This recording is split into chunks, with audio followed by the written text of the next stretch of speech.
Merhabalar arkadaşlar, kanalıma mutfağıma hoş geldiniz. Bugün yıllardır aynı tarifle yaptığım karışık turşu tarifiyle sizlerleyim. Bu turşu da asla yumuşama olmaz. Tam kıvamında kütür kütür turşu tarifi istiyorsanız tam aradığınız tariftesiniz arkadaşlar. Hemen hiç uzatmadan yapımına geçelim. Karışık turşu malzemelerimi güzelce yıkadım, sularını sızdırdım. Böyle bir kabın içine aldım. Sizlere de nelerle turşu yapacağımı göstereceğim. Sizler tabii ki sevdiğiniz malzemelerin çoğunluğunu kullanarak o şekilde yapabilirsiniz. Bu malzemeleri illaki kullanmak zorunda değilsiniz arkadaşlar. Önemli olan turşunun suyunu, miktarını ayarladığınız zaman yine aynı lezzeti yakalarsınız. Turşuluk malzemelerini ben ne kadar kullandığımı ve ne kadar turşu çıktığını sizlere elimden geldiğince anlatacağım. İlk önce lahanamı tahtamın üzerine alıyorum. Bir adet lahana kullanacağım arkadaşlar. Turşuluk sert lahana. Bu şekilde lahana ile yaparsanız daha güzel olur turşularınız. Kütür kütür oluyor arkadaşlar lahana da turşunun içinde. Bir adet lahana ile karışık turşu olarak yaparsanız çok bereketli oluyor. Kaç bidon turşu çıkıyor az sonra da göreceksiniz. İri halde bu şekilde kıyıyorum. Çok ufatmayacağım arkadaşlar. Dışındaki yeşil ince yaprakları da alırsanız daha güzel olur. Onlar turşunun içinde biraz yumuşama yapabilir. Bu kısımlardan bahsediyorum arkadaşlar. İnce kısımları alabilirsiniz. Onları da yemek olarak değerlendirebilirsiniz tabii ki. Lahanamın ince yeşil kısımlarını, yumuşak olanlarını alıyorum. Turşumun içinde yumuşamasını istemediğim için kenara kaldırıyorum. Lahanamı ve geri kalan turşu malzemelerini nasıl ayarladığımı sizlere göstermek istiyorum. Kıl biberimin arkadaşlar uç kısımlarını kesiyorum. Veya iğneyle de çizebilirsiniz ama böylelikle daha kolay oluyor. Uç kısımlarını kesmeniz yeterli. Bu şekilde pazarda ufak biberler de aldım. Turşunun içine hem acılık ve daha güzel lezzet de katıyor. İstiyorsanız kullanmayabilirsiniz ama bulursanız kullanmanızı tavsiye ederim. Kapya biberler yumuşadığı için turşuyu bozabilir. Ama bu şekilde biberler bozmuyor. Bıçakla birkaç yerinden delmeniz yeterli arkadaşlar, gördüğünüz gibi. Bıçağın uç kısmıyla çok fazla batırmadan delmek yeterli. Kerekleri de bütün halde turşuma ekleyeceğim. Bıçakla 4-5 yerinden delmek yeterli. Bu uç kısmını da kesiyorum. Yeşil domateslerimi de birkaç parçaya böleceğim arkadaşlar. Yeşil domates kullanmasanız da olur. Benim de 3-4 tane yeşil domatesim var. Açıkçası söylemek gerekirse yeşil domates pek turşuda sevmiyorum ama görüntü olarak yine de kullanacağım. Turşuya da farklı lezzet ve tat kattığı için. Turşuluklarımı hazırladım, kenara aldım. Bu arada temiz, güzel yıkadığım cam kavanozumun içine bir avuç kadar nohut ekliyorum. Nohut da 25-30 adettir arkadaşlar ekledim.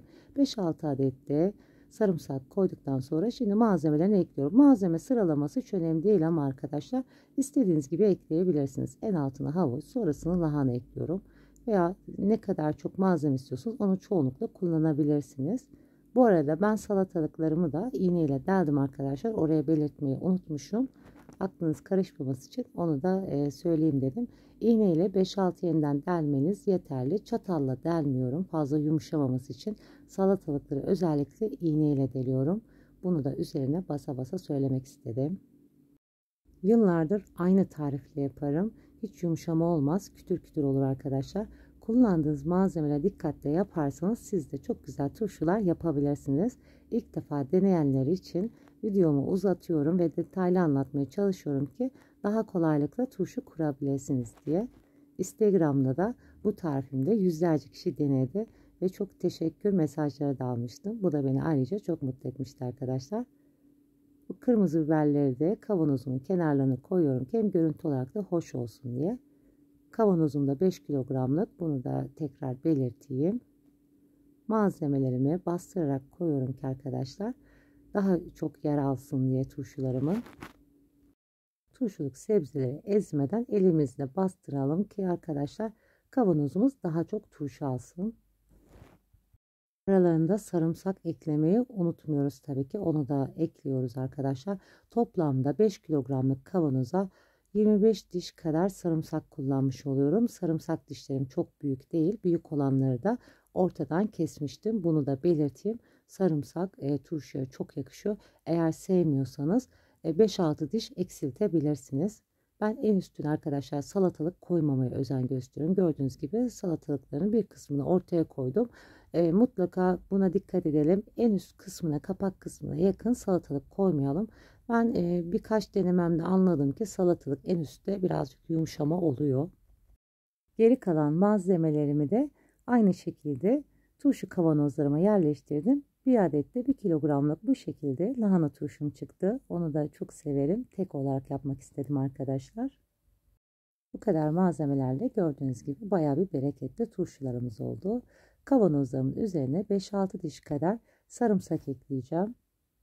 Turşu bidonun en üstünde mutlaka böyle 4-5 diş sarımsak eklemeye özen gösterelim. Daha güzel kokusunu ve lezzetini vermesi için de üst kısımdan.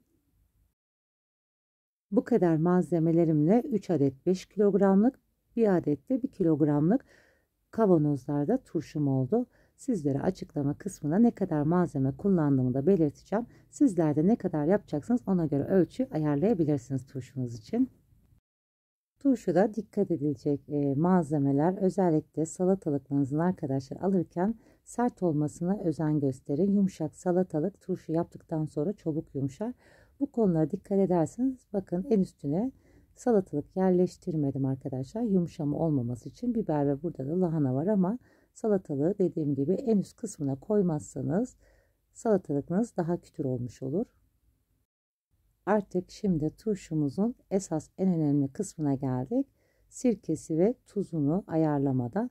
Tuzunu 5 yemek kaşığı ekleyeceğim arkadaşlar. 5 kilogramlık bidona 5 yemek kaşığı.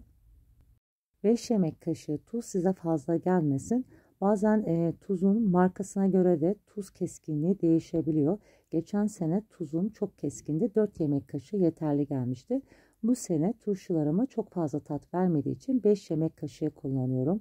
Turşunuzun tuzu çok önemlidir. Az olursa turşunuz çabuk yumuşar. Çok olursa da çok tuzlu olur. 5 yemek kaşığı tuz, 1 yemek kaşığı toz şeker, 1 tatlı kaşığı kadar da arkadaşlar limon tuzu ekliyorum. Limon tuzu da mutlaka turşuya eklemeye çalışın. Çok yakışıyor. Tadı ve lezzetine de çok büyük katkısı var bu malzemelerin. Hepsini bir kullanmaya özen gösterin.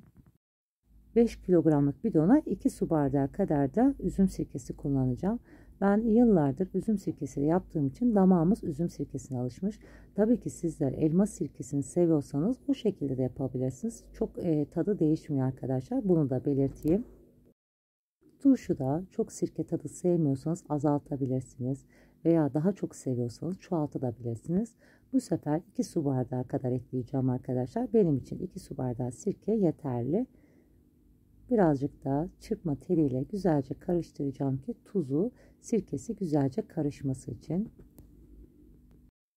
Bunlara dikkat edersek turşumuzda asla yumuşama olmaz, kütür kütür olur. Özellikle tuzunu az eklerseniz turşu çabuk yumuşar. Çok eklerseniz çok tuzlu olur arkadaşlar. Bu da turşunun tadını bozar. Tabii ki hiç kimse çok tuzlu turşuyu yiyemez. Bunların tadına bakarak, orantılayarak dikkat edersek turşumuzun tadından yenmez arkadaşlar. Bir tutam kadar maydanozumu da turşu bidonunun üstüne kıvırarak saplarıyla beraber bu şekilde koyuyorum arkadaşlar ki turşumun üzerinde beyaz köpük ve küf oluşmasını engelleyecek maydanoz. Toplamda 4 adet kavanozuma bir demet maydanoz kullandım. Zaten bir kavanozum 1 kilogramlık kavanoz arkadaşlar. Maydanoz yerine taze nane veya kereviz sapı da kullanabilirsiniz arkadaşlar. Maydanozumuzu yerleştirdikten sonra sirkeli ve tuzlu karışımımızı da kavanozumuza döküyoruz. Sirkeli karışımımıza tuz tabii ki erimiyor arkadaşlar. Onu da kaşık yardımıyla kavanozun üst kısmına bu şekilde koyalım. Üzerine içme suyunu da ekleyelim. Ben arıtma suyu kullandım. Sizler arzu ederseniz hazır damacana suyu da kullanabilirsiniz. Veya kaynatılmış, soğutulmuş su da kullanabilirsiniz arkadaşlar. Su miktarı da turşunuzun doluluğuna göre değişebileceği için vermiyorum arkadaşlar. Benim 2,5-3 kiloya yakın su kullandım. Bu su miktarı turşunuzun ne kadar çok doldurduğunuza göre değişebilir. Kavanozumun ağzına bu şekilde aparat kullandım.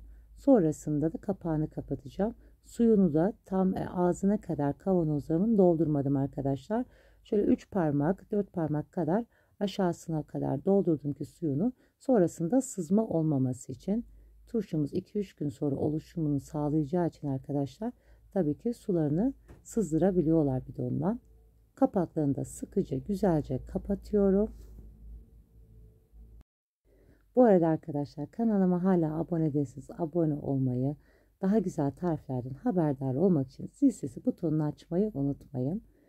Şimdi kavanozlarının kapaklarını kapattıktan sonra bu şekilde arkadaşlar sallıyorum ters çevirerek ki her yerine eşit şekilde suyu tuzu karışsın diye.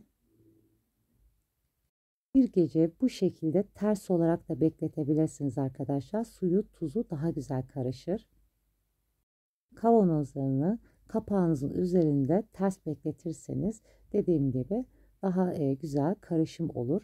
Bir gün beklettikten sonra arkadaşlar yerine kaldırıyorum ve kavanozlarımı 15 gün hiç ellemiyorum ki bozulmaması için. Güneş görmeyen serin yerde mutlaka saklayın. Aksi halde turşularınız bozulabilir. Evinizin hangi bölümü serin, fazla güneş görmüyorsa orada muhafaza edebilirsiniz. Ben dolapta saklayacağım. Altını yine de tepsi koyacağım arkadaşlar sızma yapmaması için. Size de bu şekilde saklamanızı öneririm. Bir gece kapakları ters şekilde beklettim.